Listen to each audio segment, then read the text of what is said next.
but it's something you got to be a part of. Take advantage of the community that's around us. Yeah, and you know, I've been to nationals. This is my 5th time, and every year I've always had a great time out here. You're a veteran. You know, I mean, this is your first time out here, and you were probably having a great time. I mean, everybody here is just, the community is great, you know? Community is fantastic, especially as a first-timer. Everyone here is so warming and welcoming, from the player base to staff, very helpful if you don't know where you need to be.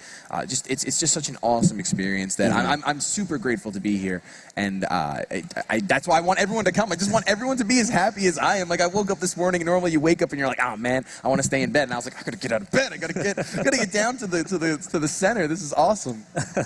But I think our players are getting set up right now, and in just a little bit we'll be seeing from them. But don't forget, during this next match, if you have a player that you want to cheer on, be sure to use the hashtag #PlayPokemon. We are streaming tweets throughout the entire event. You can see them live right next to the battle. We've seen some really cool ones. There's some going on the stream right now, so don't ever stop. Just anytime a moment happens, whether it's a move you want to do like hashtag #Flamethrower, or you want to do whatever, just have that hashtag #PlayPokemon involved as well, and you could possibly see your tweet on stream. I think we're ready now to take it over to our players on the main stage with Justin. We're going to get a pre-game interview, and then we're going to jump into another exciting round of Swiss. Thank you so much, Jonathan, and welcome back, Pokemon fans. We are about to get settled with a round 3 matchup here with 2 incredible competitors, of course. Could be your future U.S. national champion here on stage right now. But for the audience at home that may not know you two guys, of course, everyone here, all your adoring fans know who you are. But maybe for those at home, you can let them know your name and what your current record is. I'm Hayden McTavish. My record is 2-0. 2-0 right now. That's good. That's really good. That's a great way to start the day. And how about you? Toler Webb. I'm also 2-0. Whoa, we got an insane matchup right now. Both undefeated trainers. That could be scary right now. What did you guys do to prepare last night for day 2? Did you sleep? Is it just sleep and be rested, or was it stay up all night playing? I did my best to sleep. Okay, that's good. That's a good call. I was eating a lot of pizza, so I'm probably not the best person to ask for stuff like that. How about you? I just watched a little bit of the stream from yesterday and went to sleep. Okay. So that's good. You know, you want to be well rested. You want your mind to be focused for the game. So it sounds like both of our competitors are ready to get into this, guys. Good luck to both of you, and let's send it back over to the commentators. Thank you so much for that, Justin. I'm very excited. Like I said, both these players are undefeated, 2-0. In the 3rd round of Swiss. This is going to be intense for sure. Yeah, and one of the things to note right now, Hayden is a former world champion. He won the world championship in 2013 in the senior division, and the year before that, Toler actually won the 2012 world championship. So we got a battle right now between 2 former world champions coming at you. That is insane. 2 world champions. There's no way we're not going to see some intense stuff in this match. Oh my goodness. Yeah, and one of the things about these 2 players is that even after they won, you know, the year they won was their last year in seniors, and then the year after that, they had to move up to the Masters division. And, you know, that can be kind of a tough transition for some players. Definitely. But both these players came out, and they still did exceptionally well. Wow. As a first-year Master. And, you know, they're still doing exceptionally well here. I mean, this is his 3rd year in Masters, and he's at Day 2 of Nationals. Hayden right now, he's 2nd year of Masters, and he's at Day 2 Nationals. So, you know, they've survived the pool of so many players, and they're here ready to play. So I'm really excited to see what both these players can bring. I mean, you know, oh man, it's gonna be so exciting! 2 former world champions, right? It's really cool when you can see trainers like come up through the previous when they get into Masters and then prove themselves being here at Day 2 Nationals. But 2 world champions, it's gonna be absolutely insane. In fact, we're gonna jump into team preview now. We're gonna start discussing. Of course, we're gonna be watching from Hayden's side of view. We have Toler's team right here. It is gonna be the Landers, Amoonguss, Politoed, Aegislash, Thundurus, and a Gardevoir, and then on Hayden's side, he's going to have a Salamence, Heatran, Conkeldurr, Rotom Wash, Aegislash, and Cresselia. So pretty bulky Pokemon on Hayden's side. Yeah, and from Toler, we see the Gardevoir, most likely the Mega right there. It's the only Pokemon that can Mega on Toler's side, and Gardevoir is one of those Pokemon that's really good. It has versatility. It can set up Trick Room, and at the same time, it can also hit really hard with Pixelate Hyper Voice if it is the Mega. Yeah, if it is the Mega, that Hyper Voice does not play any games, of course. Hayden does have that Heatran over there, which does resist that Hyper Voice insanely, but Conkeldur's not going to appreciate it whatsoever, no matter what it's holding. If it is holding the Assault Vest, it's not going to matter, but I'm not really sure what that item is that Conkeldur is holding. Right, and neither is that Salamence too, but the thing with Salamence is that it's, it's going to outspeed that Gardevoir and be able to pick up possibly a knockout, depending on how these Pokemon are trained. I mean, Salamence with that Air Raid ability will be able to hit like a truck. I mean, that Gardevoir will not be taking any double edges or returns very well. It could be a special Mence. We're not exactly sure yet. Special Salamence, that's kind of growing up in popularity too. We do see the Politoed from Toler's side, and Politoed is going to bring the rain, which is going to, kind of put a damper on that Heatran. Heatran likes to be outside of the rain to be able to throw out those same type attack boosted fire type attacks. That's going to come in handy for all the Steel types. We see the Amoonguss, and we see the Amoonguss and the Aegislash on Toler's side. But at the same time, Wash Rotom on Hayden's side is also going to give that Politoed problems. Yeah, we've established, especially you and I, we've established that certain Pokemon love the rain. They love to swim in it, they love to dance in it, something or other, but I don't think Heatran is one of those Pokemon. We're going to see both of our players lead. We see Aegislash and Politoed out for Toler, and then we see the Rotom Wash and the Cresselia out for Hayden. Yeah, and we do see Toler go straight for the rain, and that's going to be good because that's going to, reduce that Aegislash's weakness to fire-type attacks. But Hayden right there kind of reading into that Politoed rain mode that Toler's going and leading straight up with that Rotom. Cresselia is one of those Pokemon that's always been popular. Yep. But I don't know, its usage has kind of dropped because, you have Aegislash, which is staring down on the other side, and it's going to be hitting really hard with the Shadow Ball. And, I mean, it's still, Cresselia will survive a Shadow Ball, but it will not be able to survive 2 Shadow Balls. And, Cresselia can also set up Trick Room. Not exactly sure if Hayden really wants it right now because Aegislash is going to be slower, and that's going to be problematic for it. That would be even worse. He'd have to take back-to-back Shadow Balls, essentially, or be forced to switch in that case. We're going to see, actually, the Rotom Wash take advantage of the rain, firing off a Hydro Pump, connecting on the Aegislash. Even in Shield form, that's going to do over 50%. And Cresselia is supporting its partner, setting up the Light Screen, reducing all that special offense that's going to come from the other side. Politoed is going to go for that Scald, but with the Light Screen, that's only going to do just a bit. And Aegislash is going to go for a Substitute, which, of course, is terrifying. And that is a very clutch Light Screen right there from that Cresselia. A move that we don't see too often, but every once in a while it pops up, and it can be really annoying to give your team that special defense boost. A lot of players, they train their Pokemon to be able to pick up knockouts here and there, but Light Screen just completely disrupts that.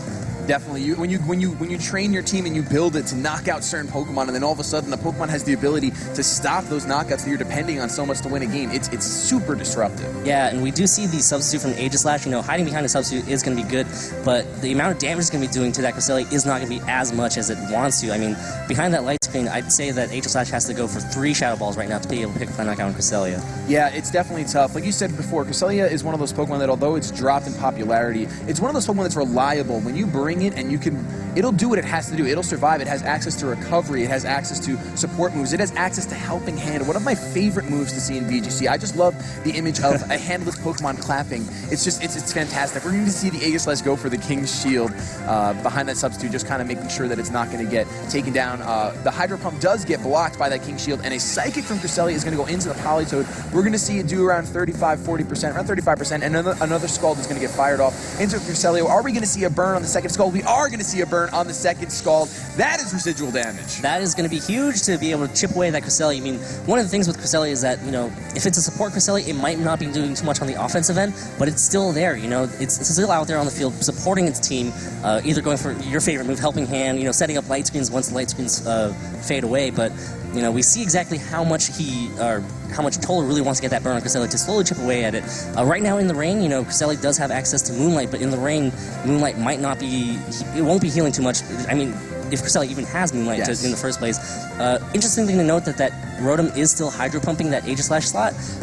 We see the training, the Rotom doesn't have as much HP as a normal bulkier Rotom, so I would expect this Rotom to be a bit more on the offensive side, possibly a choice item, but I'm not exactly sure. Yeah, we haven't been able to see, I don't know, judging by the damage it did before to the Aegislash, I don't know if it would be choice specs. We're going to see the Politoed just go for the Protect, kind of just blocking itself. Hydro Pump is going to connect once again. That is the third Hydro Pump Pump used, it's going to definitely take out that substitute, judging by the damage it did prior. And we're going to see what Cresselia wants to do here. Going to go for a Psychic into the Politoed, not going to do anything thanks to that Protect. And Aegislash is going to go for a Stance Siege. Is it going to fire off a Shadow Ball onto that Cresselia? It is going to fire off a Shadow Ball, but on who? It is going to be the Cresselia. We'll see how much that does. Even with the Light Screen, that does massive damage, but we're going to see the Citrus Berry here. So all of you guys that were thinking maybe had the Light Clay to make those screens last even longer, it was not. It's the Citrus. Yeah, we see that Citrus Berry activate. Cresselia going to heal back. Like I said, that Light Screen's really problematic right now because if that Light Screen wasn't up, that would have been a knockout for that Aegislash and one Pokemon down on Hayden's side. Looking right now, Politoed's trying to stay on the field as long as possible. I feel like Toler wants to protect that Politoed, wants to be able to reset the rain just in case he needs it later on. Even though he doesn't have anything that can really abuse it, he doesn't have the Swift Swim Ludicolo that we see in tandem with Politoed so often. Rain is still good for him because, it's going to boost Politoed's same type attack bonus boosted water type attacks, right? It's going to reduce Aegislash's weaknesses. If Mungus is out in the rain too, that's going to be problematic too.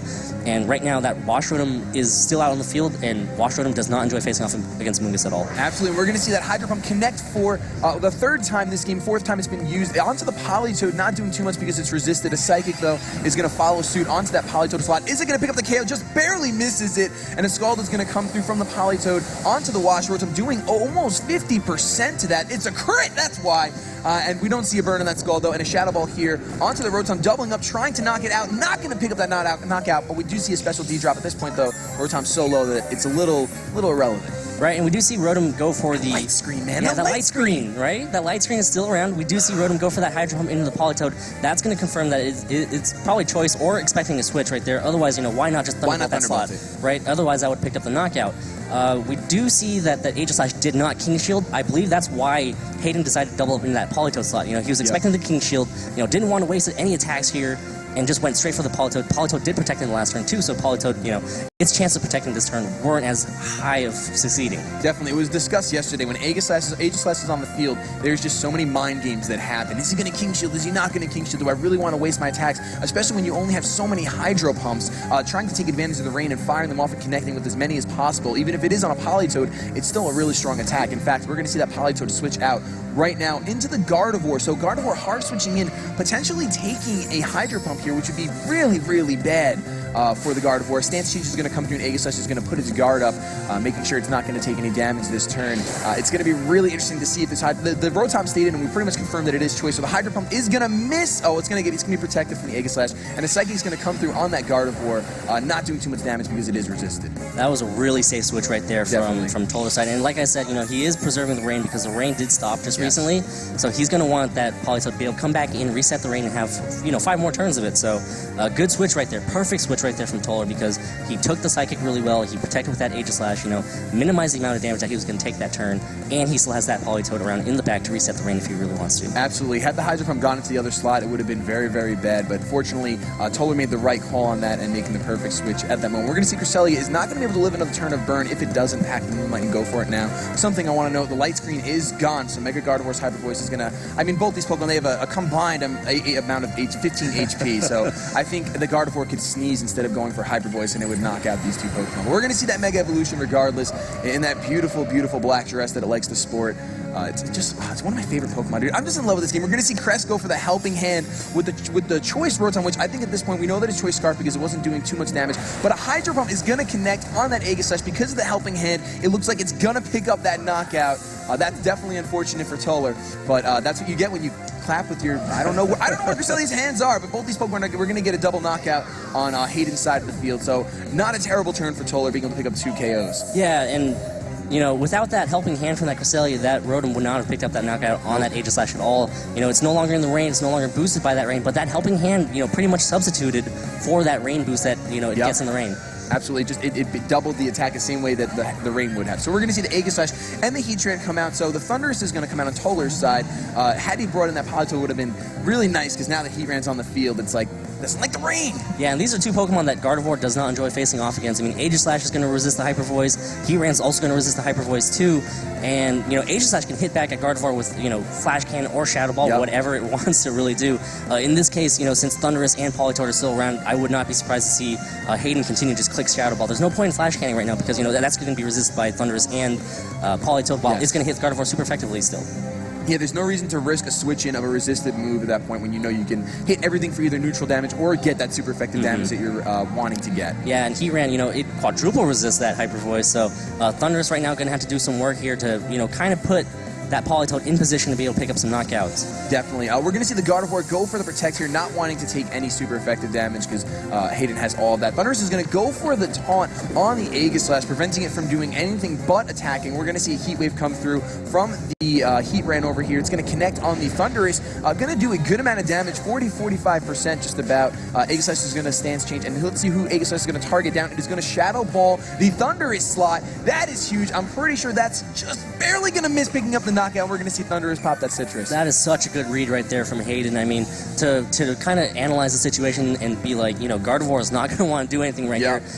It's probably going to protect and double, or, it's tempting, right, to go for the Shadow Ball into that Gardevoir spot to knock out the Mega. But we see Hayden not fall for that and instead target down that Thunderous instead. And now that Aegislash is taunted, that kind of puts Toler in a bit better position because you lock it into that Blade form, right? Yep. And if it's in Blade form, its defense is going to be super frail, and it's going to be locked into attacking, and Politoed can come in, pick up a knockout with the Scald. Thunders can also do a lot of damage to it with Thunderbolt from itself, too. Yeah. Gardevoir, Hyper Voice will do a lot more damage than it would be in shield form, too. So, good taunt right there. I really like that taunt from Toler. Yeah, and we're going to see the Shadow Sneak from Aegislash, one of my favorite moves to see from the Aegislash. It's going to do a lot to that Gardevoir, bringing it down to around 40%. Thunderous, though, is going to fire back with a Thunderbolt. Not going to be able to pick up a knockout, leave it at 70 HP, but Gardevoir is going to go for a Psychic, doubling up into that Aegislash. It is resisted, and it's just barely going to miss that knockout. Oh, Heat Wave is going to come out from Hayden's Heatran, and it looks like it's just barely going to miss the Gardevoir KO, but it's going to pick up the knockout on Thunderous. Yeah, and Hayden's in good position right now. That Politoed is heavily weakened. This Gardevoir is also heavily weakened too. Hayden has revealed the Shadow Sneak, which is going to be huge to just slowly chip away at these Pokemon. I mean, pick up a knockout here this turn and pick up a knockout the next turn. That's one of the only Aegislash that we've seen that don't mind being taunted too much because you know what? It's just going to fire some really powerful Shadow Sneaks when it has to. Yeah, and I wouldn't be surprised to just see a Shadow Sneak into the Politoed slot here.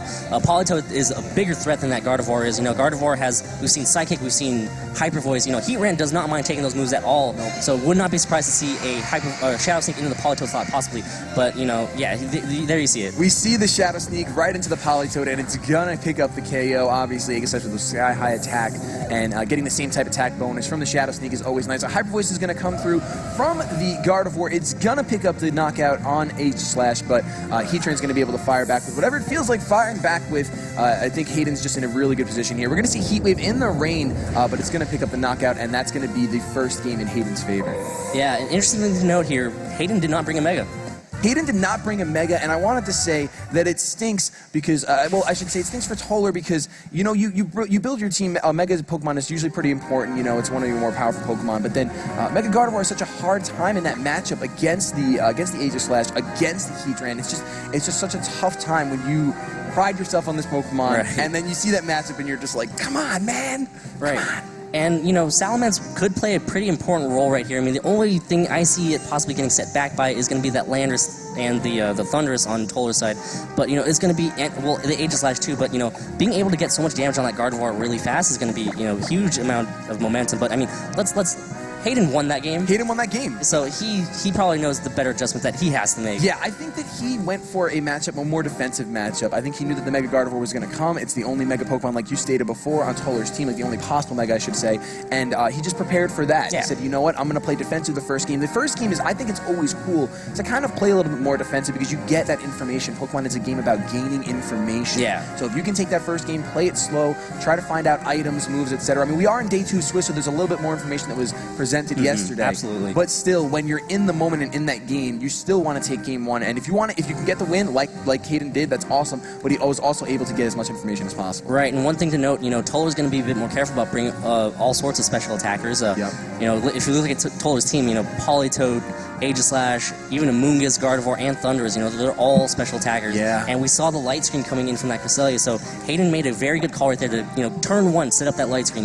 He's going to try to reduce the amount of damage. And I wouldn't be surprised to see Toler possibly bring Landers just to have some sort of physical attacker in position to bypass that light screen and just hit physically instead. Definitely, we're not sure if the Cresselia has the reflect on it. We've only seen the light screen, so I wouldn't be surprised. We did see taunt late game against that Aegis Slash. I wouldn't be surprised if he just leads with his taunt user just to make sure that he can taunt that thing. But we're going to see the Rotom and the Salamence open up for Hayden, and we're going to see the Thunders and Gardevoir. So he did lead with that taunt user. Yeah, and that was a good call right there from Toler. He does not want that light screen to come up again. We do see the Intimidate come off, but Gardevoir and Thunders, they're both they're not physical attackers, so they don't mind that Intimidate at all. This Wash Rotom right here, though, it is going to be moving pretty fast. It is Choice Scarf because last game we saw it move before that Gardevoir. Yes. Right. So. I'm not exactly sure what it's going to try to do here because both these Pokemon, Gardevoir and Thunders, they can be trained to be very specially bulky, That's one of the things about that.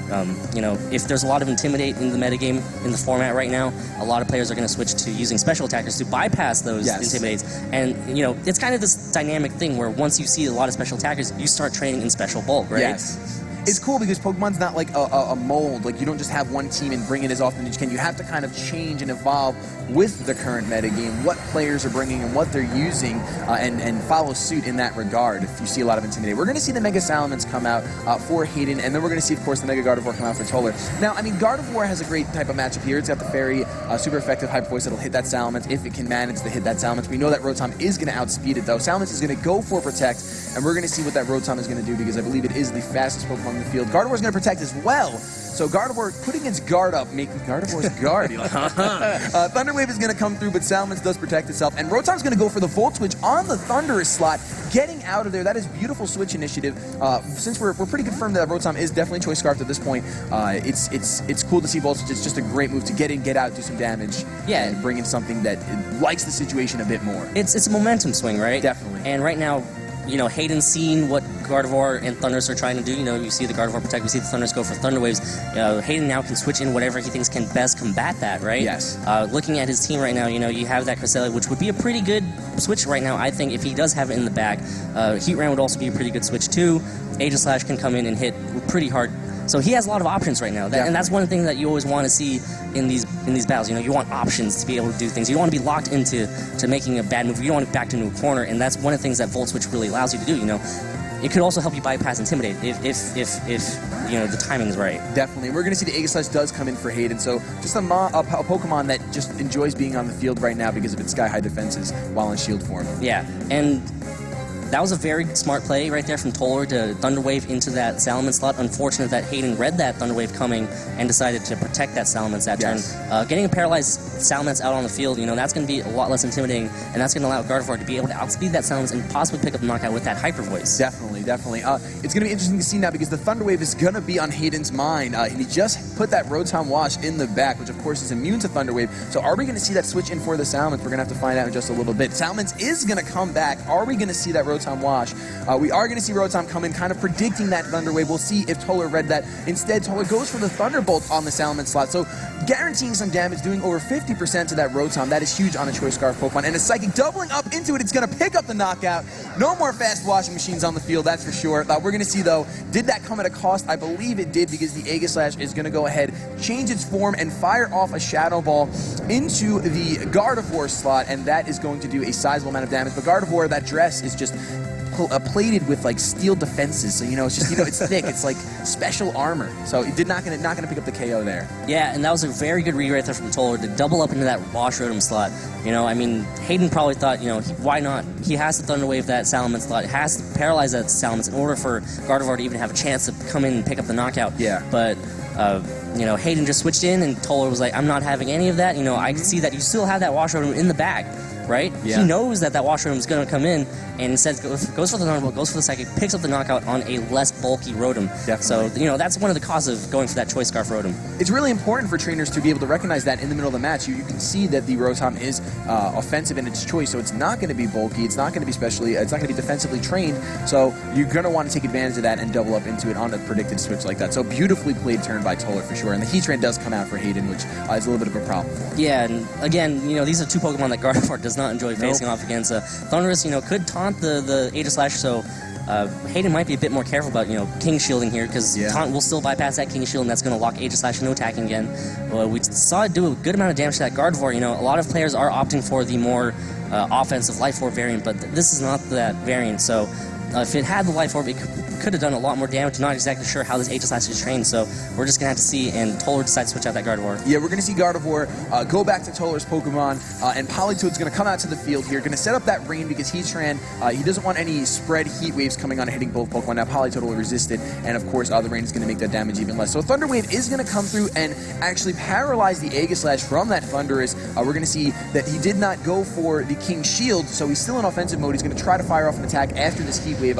Heat Wave not going to be doing too much, but Thundurus is going to get brought down below 50%, so he's going to munch on that Citrus Berry and restore some of that damage that he just took. Will the Aegislash get fully paralyzed here? It is not. It's going to get a Shadow Ball off with that Sky High special attacks that it's going to do a good amount to that Thundurus, but Thundurus is just one of those Pokemon that's kind of hard to take down. Yeah, and that was a good switch right there from Toler. I mean, coming in, he sees the Heat Wave coming. That's going to put a lot of pressure on this Heatran right now, right? Definitely. Heatran's going to be possibly hit with a very powerful Water-type attack from Politoed. A Scald coming into Heatran's way, that might even pick up the knockout from this range.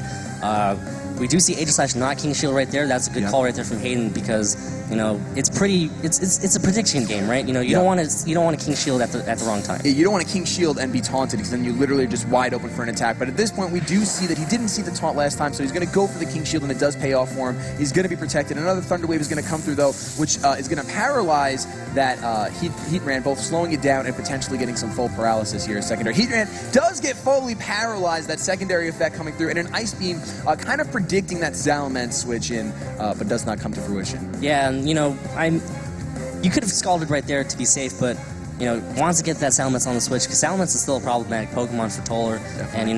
And how hype would that be? To get that Salamence on that switch. We're seeing a lot of predictions right here, but both players are playing extra careful. They don't want to lose Pokemon that they don't want to lose at all, at the wrong time. Yes, I think that I think the Scald into the Heatran might have been a bit of a safer play, but he's on the main stage. He's excited. That Ice Beam prediction would have been awesome.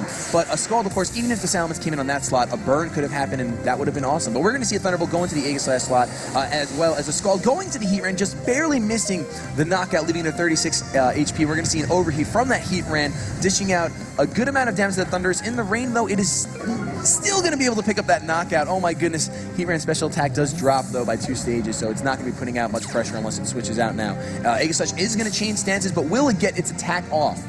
It will get its Shadow Ball off onto the Politoed, dishing out a good amount of damage. Not going to pick up the knockout because that frog is just fat. It's just a fat frog.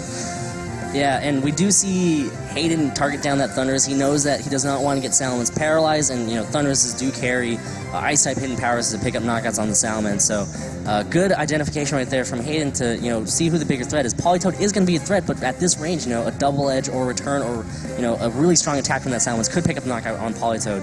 We see Aegislash come in right now against 2 paralyzed Pokemon, paralyzed Aegislash and the paralyzed Heatran. Aegislash is going to have a field day right here because it can pick up a knockout on one thing, really. Yeah, I think that was a beautiful switch, and especially after seeing Heatran's special attack drop by 2 stages, it's no longer going to be able to dish out too much damage to Aegislash anyway. Especially in the rain. Especially in the rain, even if it is living. But that Politoed is not even going to have any of that. It's going to go for the Scald and pick up the knockout on that Heatran. We're going to see the Aegislash did stay in sword form, but Toler's Aegislash is going to go for the substitute. Really just setting up, wanting to take advantage when that Salamence comes in, but Hayden's not going to have that either, so going to knock out that substitute with a Shadow Ball. That is definitely, I think Toler made the right call trying to set up that substitute, because it would have been awesome had either a full paralysis or had he gone for King Shield and switched into defensive form, but instead we're going to see the Salamence come out here, and Salamence is a scary Pokemon. Yeah, Salamence right now is in really good position. He can pick up a knockout on that Politoed most likely, and Aegislash right now threatens with, well, Aegislash on Hayden's side is going to threaten with a Shadow Ball onto Toler's side. We do see that Aegislash is paralyzed, so that's going to be moving after Toler's Aegislash. So Hayden right now kind of with a back against the wall. Toler's in pretty commanding position. He still has 1 Pokemon in the back, too. Yeah. So Toler's done a really good job keeping the advantage this game. The paralysis speed control is a huge thing in VGC. Definitely want to be able to take advantage. The secondary full paralysis is always nice, right, but that speed control is what's really important because it does, like you said, it makes Toler's Aegislash feel a lot more comfortable on the field. But we're going to see Hayden's Aegislash just go for the King Shield. The mind games there, not going in for one turn, going for it the next turn, trying to tempt Toler into going for the Shadow Ball. We're going to find out what he did. Salamence is going to go for a return on that Politoed, and Politoed does not like a return, so he's going to get KO'd by that Salamence, just a monster. And we're going to see Aegislash go for the attack. The question is, did he target down the Salamence and predict the King Shield? He does go for the Shadow Ball on the Aegislash, so that is definitely an unfortunate prediction for Toler right there, and an unfortunate one for Hayden. Yeah, and that was a bit of risky play right there because, Toler's Aegislash possibly could have even set up a substitute if he really wanted to there. Yeah. He is going to win that Aegislash battle if he can somehow get that Aegislash into Blade form, right? Because, Toler's Aegislash is going to outspeed Hayden's Aegislash. Yes. So, in shield form, right now, actually, it's close. Yeah, it's close. Like, it all comes down to what's going to happen between these Aegislashes. Like, if Aegislash is in Blade form on Hayden's side, it's going to stay in Blade form, or shield form. It's going to stay in shield form, while Toler's, Aegislash is going to be in Blade form. So, Toler's Aegislash is going to hit Hayden's, but then Hayden's going to be able to hit Toler's while, it's... There's just so many swords and shields on the field, dude. It's so hard to just pronounce that over and over again. Yeah, shield versus blade right now. We're just going to do that. Shield versus blade. So we're going to see that blade turn into a shield right now because we're just done with this name. King Shield, of course, is going to make it so that it's not going to take any damage. That last turn, had he gone for the Shadow Ball, knowing that he has the Gardevoir in the back, which doesn't outspeed the Salamence, it's going to get knocked out. The Gardevoir could have potentially gone for the Protect that turn and just risk the Biscuit and let Aegislash go for the double Shadow Ball on Salamence, but it looks like Hayden is in an extremely good spot here, having 2-to-1 matchup right now. Yeah, and even though Salamence can't really hit Aegislash too hard with that return, again, it's going to come down to these two Aegislashes on the field. Right now, since Toler's Aegislash is in shield form and Hayden's Aegislash is in blade form, right? So Toler's going to be hitting Hayden's Aegislash a lot harder. And, the Aegislash on Toler's side is going to be outspeeding. I hope one person out there is following this because it's an Aegislash battle. It's a sword battle right now. It's a sword battle. It's literally we're sitting here. You hear clink, clank, clink, clank. Some swords going on there. Iron sharpens iron. That's all these two players are trying to do right now on the main stage is sharpen each other. Have a little friendly competition, but I think everyone wants a slice of the pie. The $2 million in scholarships and etc. prizes that are on the table to be grabbed a hold of through these events. Right, and the pride of becoming the national champion too, right? The pride is huge, being able to say, I am a national champion. I think both players are itching to be able to say that. Go home, tell their parents, tell their friends, I am a Pokemon national champion. And it's such an awesome, awesome feeling. We're going to see Hayden does go for that King Shield as Salamence reveals the Earthquake. So it's going to have a way to hit that Aegislash with super effective damage. It's going to bring it down to around 40%. It's a crit! Substitute is going to come out from that Aegislash, though, and it's going to be kind of safe behind there for just a little while longer. But now that we've seen that Earthquake, Hayden's just in a great position. Yeah, Hayden revealing that Earthquake really late into the game, and I'm pretty sure Toler thought that he was pretty safe with that Aegislash. But right now, the Salamence and that Aegislash are going to put so much pressure. Of course, Aegislash on Hayden's side could be fully paralyzed too. Like you said, that secondary effective paralysis could kick in, and that could swing the game really. So right now, Toler knows he has to put that pressure by knocking out that Salamence. Definitely. That's why that one turn earlier, had he gone for the Shadow Ball into the Salamence, would have been huge because that would be the pressure he would have needed doing over 50% to that Salamence. It would have been an easy 2 KO. So it's gonna be tough for Toler to come back from this one. Right, and it was a tough decision too. I mean, it's definitely mind game, like you say. Aegislash versus Aegislash with one more Pokemon on the side. When's the Aegislash going to King Shield? When's the Aegislash going to switch into Blade form? So it was a tough call. It was a super tough call. It's definitely a super tough call. It's easy. Hindsight is 20/20. We're going to see a Draco Meteor come out from that Salamence, connecting onto the Aegislash. It should be enough, thanks to the same type attack bonus, to take out that substitute, even though it's not very effective. It's another crit, just for salt in the wound. I can taste it from over here. It's completely irrelevant, but sometimes salt is just a thing that we got to deal with. We're going to see Toler's Aegislash become a sword, go for the Shadow Ball. It is going to connect on the Aegislash at this point, but it is not going to be able to pick up the knockout. We're going to see right now that is a weakness policy boost, so although he doesn't need it now, it's cool because we're seeing all this information in the end of the second game, so Hayden did not have to reveal that at all. And we're going to see the Shadow Ball right now come through and pick up and finish up this set 2-0 in Hayden's favor. We can hear the audience clapping because we know both these players are such high caliber. They're going to shake hands because this is, once again, it's about the game we love. It's friendly competition. It is competition, though. Right. So congratulations to both those players for making it this far. It was a really good battle. I mean, it was a really good series between the two players. I mean, you had two former world champions up there playing off in day 2 of the U.S. National Championships, and it came down to that ageless slash battle at the end. Toler played valiantly. He had all the pieces that he needed in order to take the victory if he really needed it. No, it just becomes a game of mind games. Like you said, it's so tricky when you have that sword and shield on the field, trying to make the right call. When are you going to be defensive? When are you going to be offensive? And that's why it's such a good Pokemon. Not to mention its amazing typing and its stats are out of control. It essentially has it essentially has sky-high stats whenever it chooses to, and whatever it wants to, whether it wants to be offensive or defensive. It's an incredible Pokemon. That's why we do see it so much at events like this. Yeah, and Hayden held off on game 1, bringing his silence, but game 2 he decided to bring it in, and he protected it absolutely well. Even though Toler did pick up the first knockout in game 2, with that really good call of double targeting that Salomon slot with a Thunderbolt and a Psychic. That was beautiful. That was a beautiful prediction right there. That was a good play right there. Hayden was trying to make the plays. Toler decided to make the better plays, right? Definitely. I think that Toler did have a little bit of disadvantage, of course, with the Gardevoir. Hayden just naturally had things to resist the strongest Pokemon on Toler's team. So sometimes team matchup can be really, really tough. It's not the end of the world. Of course, there's ways to get through it, but at this point, it was just tough.